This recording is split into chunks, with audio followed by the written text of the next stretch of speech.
Hi, and welcome to Introduction to JavaScript course, where you will learn coding JavaScript in just 3 hours. Hi, my name is Nicholas Sanakoevi, and I will be your instructor.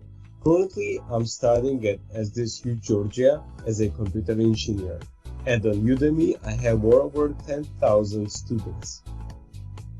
By the end of the course, you will be able to understand basic logic structure of JavaScript language, create objects, create functions, and do some basic exercises. In this course, we cover basics of JavaScript, JavaScript with HTML, loops, conditions, functions, objects. You get quizzes for each lesson and 5 exercises at the end of the course.